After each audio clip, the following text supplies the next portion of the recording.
In this video, we're going to talk about how to remember numbers, dates, and equations. Now, you'll remember from the previous videos, we talked about the numeric peg system, and that is all about taking numbers, 1 through 10, and converting them into visuals. So we can actually leverage that and integrate it to remember numbers, dates, equations. So let's say we're talking about dates, and there's this common mnemonic device, which is just a little rhyme. In 1492, Columbus sailed the ocean blue. Now that's a clever little rhyme to remember that, okay, Columbus had this expedition, it was in 1492, so you're remembering an historical event. What about if you didn't have that little rhyme to rely on? And maybe you have to remember other dates, other events. What we can do, and we'll use 1492 as an example, we have to take the 1, the 4, the 9, and the 2. We have to turn those into visuals. The good news is we already know about the numeric peg system, so we're going to take that, the 1, 4, 9, and 2, and 1, you know that's a pencil. 4, you know that is a chair. 9, you know that's your balloon. And 2, that's your swan. Now we need one other image in this little story that we come up with, and that is something related to Columbus. So if you can tie all these together in some sort of visual in your brain, and it's important, as we stated before, that you actually try to exaggerate, make an image that's weird, funny, strange, that will increase your ability to recall the information.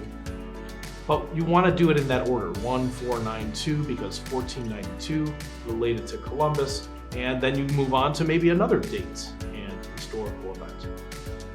So this is how we can deal with dates. What about numbers? So for example, what if you had a situation where you had to remember some sort of economic data? We've done workshops before where we work with banks, research analysis, and what if someone has to remember maybe GDP data? GDP is gross domestic product. And I've actually worked with individuals before. One individual told me they had to remember just a bunch of countries and what the GDP was last year, whether it was plus or minus, what were the numbers, like 3.5%. What if there was a 3.5% increase in GDP in a certain country? Let's just make it up for now. These are not real numbers, by the way. This is just made up an example. Let's say we're talking about Ireland, and we're looking at the GDP data, and let's say it was 3.5% higher. Okay? So what we need is we already are going to use the 3 and the 5 for 3.5%. So what does 3 represent? McDonald's. What does 5 represent? It's your hook.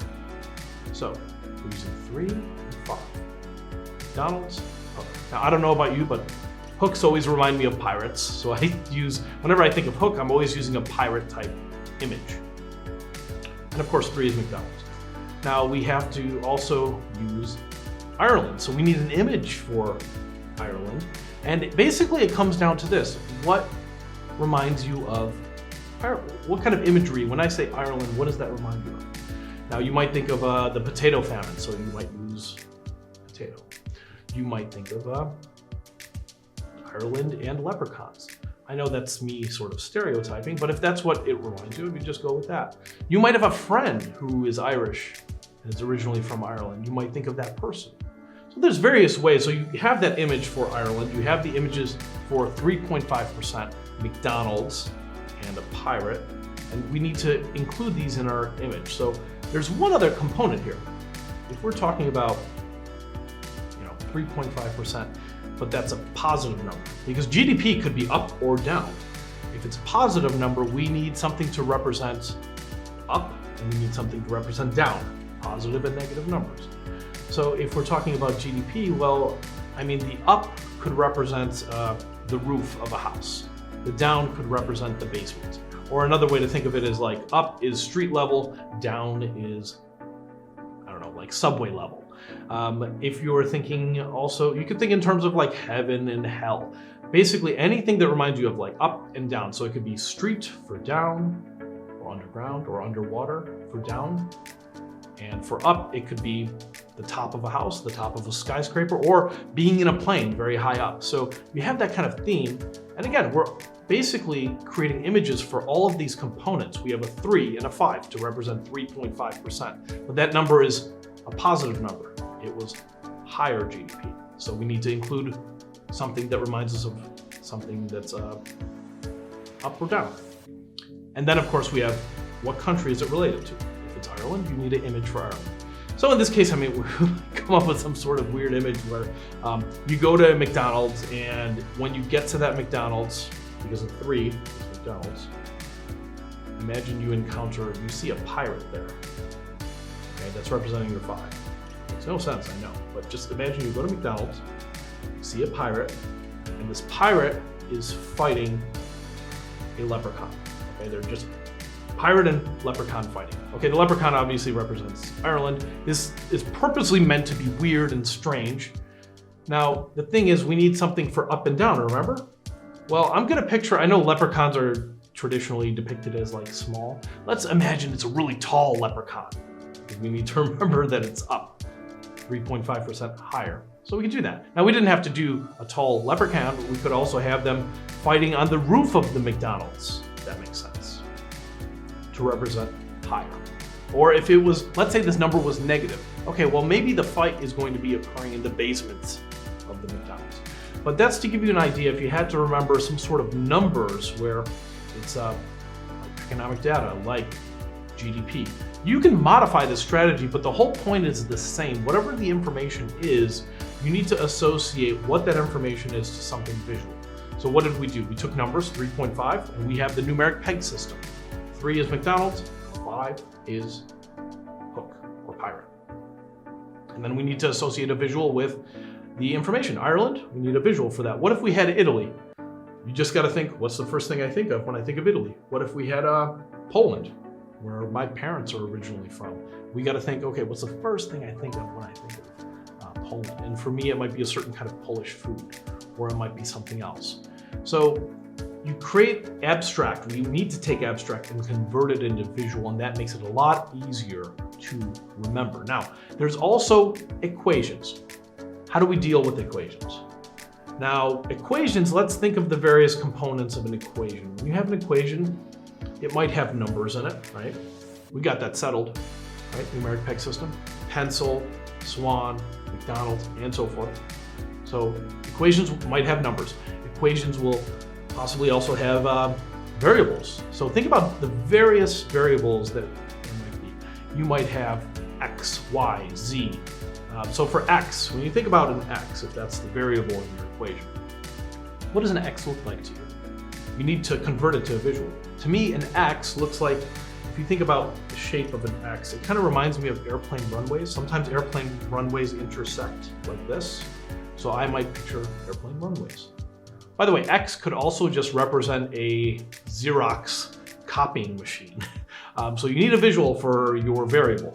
Same thing with y. The letter y, the variable y, could represent maybe a wishbone. What about z? It doesn't have to be how the letter looks.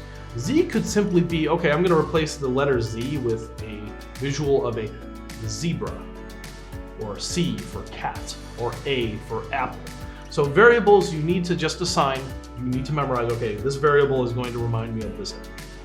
Now, it's not just numbers and variables. There's a third component to equations. Sometimes you will not just have numbers, variables, but you will also have operators, right? So operators could be a plus, minus, division, multiplication. You might have a numerator and a denominator. So let's talk about how we situate this. So think about the plus sign. The plus sign might be something where in your visual, the operators are basically actions. So if there's a plus sign, what is addition? It's things being stacked on top. So you might picture things being stacked on top of each other to remind you of there's a plus sign. What if it's a minus sign? Well, minus is taking away and subtracting. So minus might represent imagery or an action of something like a thief stealing something, right? Now you might have other imagery like a multiplication, and that could be like things getting magically multiplied, whatever is going on in the imagery. And what is going on? It might be a number, right? A certain visual or a variable being multiplied. You might have division, and division is basically cutting things in half or thirds or many, many different slices. So things getting sliced or cut. And when we talk about division, we need to discuss that the fact is there might be a numerator and a denominator. So what if you have to remember all this stuff on the top, numerator, and then of course you have the denominator, Well, these are just different visuals happening in different places. So think about where you live. So you could think of the numerator as the rooftop of where you live. The denominator is in the basement or on the ground level. So it's all about figuring out how we're going to create those visuals. There are other types of operators. We might be dealing with parentheses. If there are parentheses, you might think of, what is a parenthesis? You have basically things being held together. So this might represent something being tied up in a string or a rope. This might be a hug, someone hugging to represent, okay, what are they hugging? Maybe they're hugging a bunch of people or a bunch of whatever the variables are, whatever the numbers are. So that's what parentheses do, right? They kind of keep everything together in one spot. And there might be exponents, and exponents are just, when I think of exponents, they're just like little numbers that are kind of floating around. What are those numbers? Well, we might have something to the second power, right? It could be like 5 squared. Something could be to the third power, the fourth power, the fifth, and so on and so forth. But those are just things flying around. When I think of it numerically, like a 5 square, what is our visual for 5? That's a hook, right? So we might include imagery of a pirate. And if we have a 5 square, like 5 to the second power, what is the number 2? The 2, the exponent 2 would need to represent a swan.